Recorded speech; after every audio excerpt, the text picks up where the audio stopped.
blustery November afternoon in Chicago. Time to bundle up and march down to Soldier Field to see if the Chicago Bears once again can hold off impending disaster. Bear fans know how to survive. Their team has been a model of inconsistency since week 2. Yet still the Bears entertain playoff hopes, with a winning formula serving as a constant reminder of their preseason promise.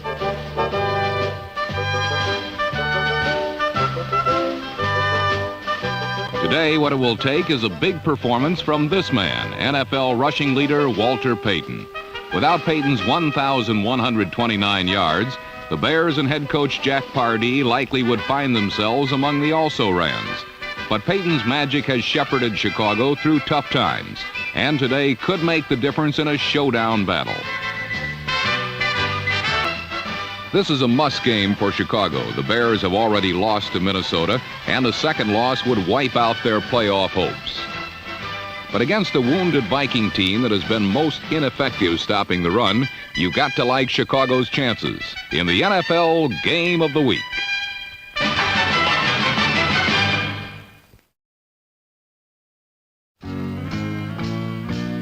For the Viking defense, the task at hand was clearly defined. The threat to the Vikings' hold on first place wore number 34. The Vikings' job was to stop him.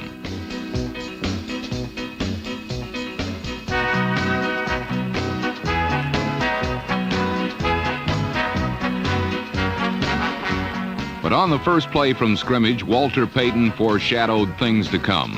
On the replay, watch Payton slide outside the block of number 65, Noah Jackson, for 29 yards and a first down in Viking territory.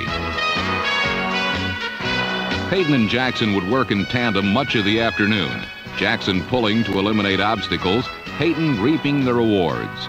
On Chicago's first possession, Payton's rewards were 47 yards rushing and the game's first scoring opportunity, as Payton's ground burst set up Bob Thomas for an apparent field goal. Lee tried to move the first down sticks with a swing pass to Chuck Foreman, but the Bears took away the sideline. Thus, the Vikings failed to impress on their first offensive series. Jack Pardee's next instructions to quarterback Bob Avellini most likely can be paraphrased in this fashion: the man is hot, so give him the ball.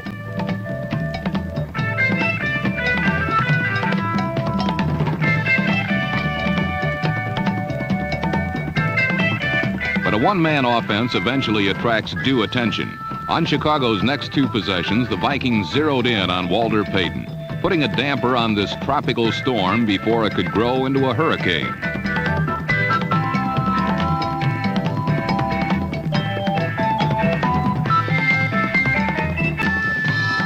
But with Fran Tarkenton inactive, the Bear defense could give its undivided attention to Minnesota's other formidable offensive threat.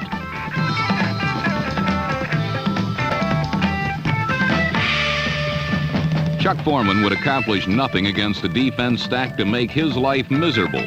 Now Bob Lee had no choice but to open up downrange. The results were nearly disastrous.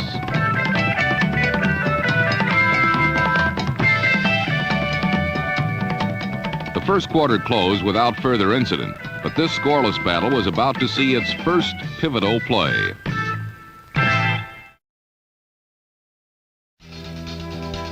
On the opening play of period 2, Bob Parsons lofted a punt toward Viking return man Bob Grimm.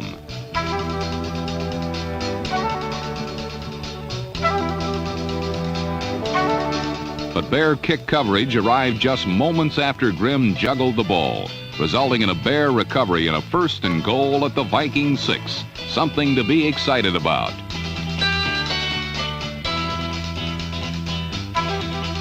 Following a Viking punt, Avellini handed to Payton 4 straight times, and Payton carried to the Viking 1.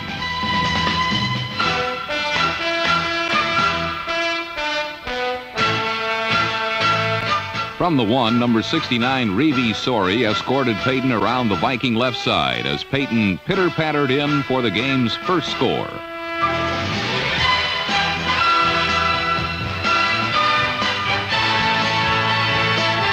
Payton's touchdown pushed him over the 90-yard mark and gave the Bears a 7-0 lead. The stocky little halfback had overcome his late first-period doldrums and now appeared on the verge of his best afternoon as a pro. And all those enduring Bear fans were loving it.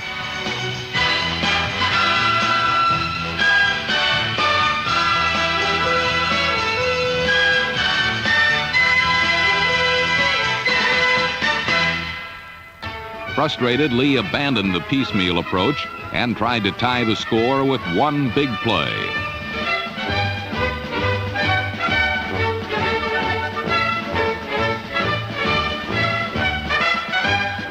Here again, the Vikings were frustrated, this time by number 24, Virgil Livers, who gave the Bears and Walter Payton one more possession before halftime. Needless to say, the Vikings knew what to expect, but they still couldn't stop him.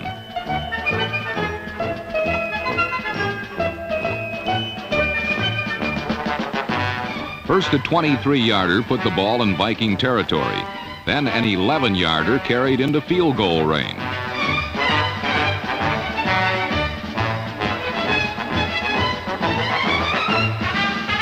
Following a holding penalty, Walter Payton's final yardage of the half, a 14-yard draw play, put the ball on the 18. Several plays later, with 47 seconds remaining, Bob Thomas lifted the Bears' lead to 10.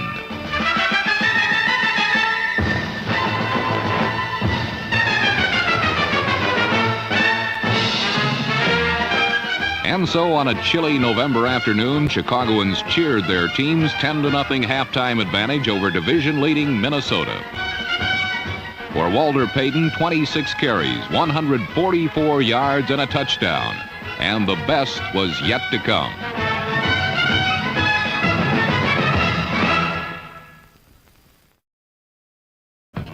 Blair came crashing through to block Parsons' punt and run it down on the 10.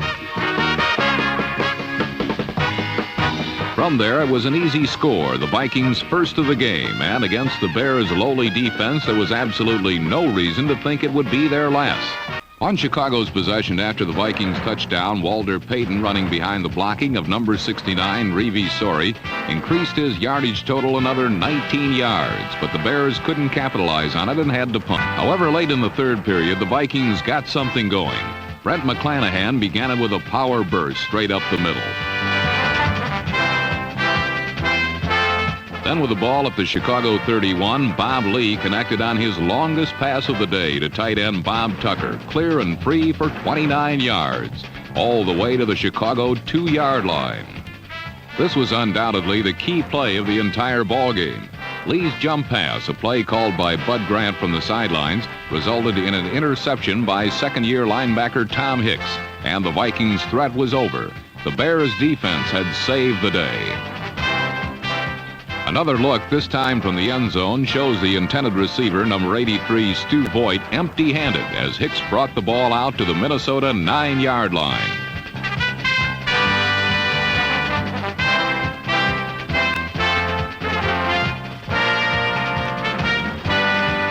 It didn't stay on the 9 very long.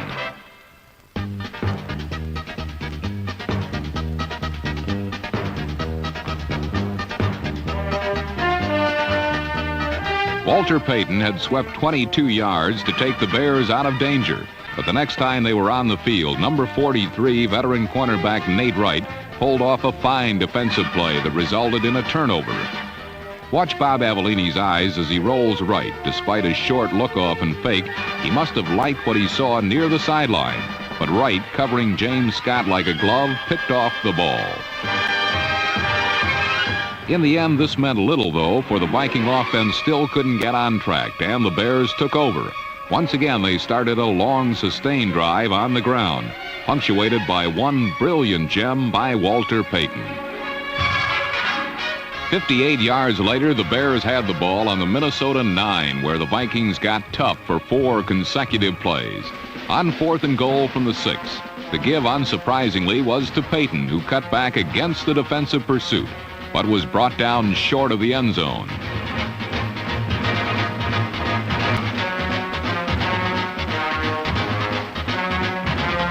The Bears had to give up the football, but Walter Payton had gained his 275th yard and set a new NFL single-game rushing record.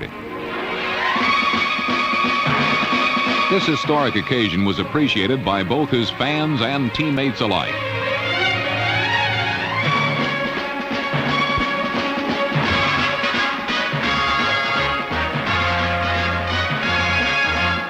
But there was still a ball game, and an important ball game at that, to be won or lost.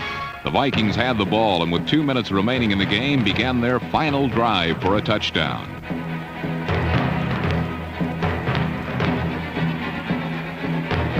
After an 11-yard gain by Chuck Foreman, Lee completed a pass to Brent McClanahan for another gain of 11 for a second straight first down.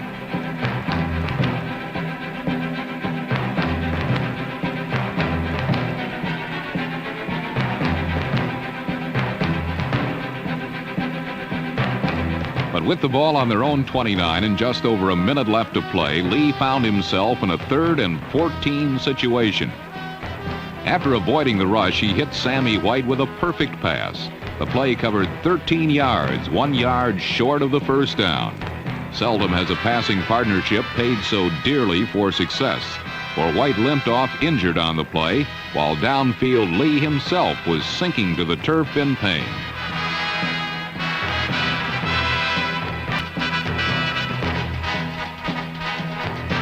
Lee, after avoiding Ron Rydelch, got off his pass to White, only to be brought down immediately by number 75, Jeff Seavey.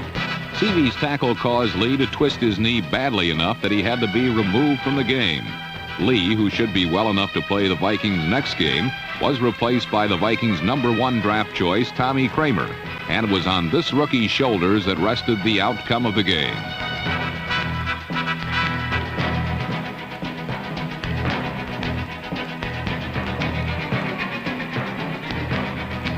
Kramer dropped back and tried to go to Sammy White, who had remained in the game. But number 48, cornerback Allen Ellis, hauled in the errant throw, and the Vikings' final threat was ended. All that remained now was for the Chicago offense to take the field and calmly wait for the remaining seconds to tick down. All Minnesota could do was to watch helplessly as their lead in the NFC Central Division was reduced to a single game. In the locker room, Viking coach Bud Grant said, "The Bears played exceptionally well today. They beat us, we didn't lose." As for Walter Payton, he was outstanding. He had a great day. It's his field, and it's where he does his thing best. Walter Payton had indeed done his thing, shattering O.J. Simpson's single-game National Football League rushing record with a whopping 275 yards on 40 carries. He gained 144 yards in the first half and added 131 in the second, including his 58-yarder. The Bears had won a game they knew they had to win and were now thrust right back in their division race along with Detroit. Both teams are tied for second place with records of 5-5. Payton, in erasing O.J.'s record, also wiped out the Bear record of 205 yards set by Gale Sayers and equaled by Payton against the Packers earlier this season. "The holes were there, and I just ran through them," he said after the game. "I had no idea I was anywhere near the record, and I don't like my teammates coming up and telling me what I've done. It breaks my concentration." In this, his greatest season, the third-year man from Jackson State has gone over the century mark in rushing 7 times, while he has twice topped 200 yards. Payton now has 1,404 yards rushing and needs an even 600 more to beat O.J.'s record for most yards in one season, set in 1973. But more important than individual statistics, suddenly the Chicago Bears have come from nowhere to become a viable factor in this NFL season. The reason, quite simply, has been Walter Payton. And as he left the field last Sunday in Chicago, Payton was given a hero's ovation by football fans in attendance at Soldier Field, as well as those who were notified of his stunning achievement by electronic means while attending other games or watching on television across the country. All of them, as they've done through the years to such as Red Grange, Gale Sayers, Jim Brown, and O.J. Simpson, were united in a common salute to one man's excellence.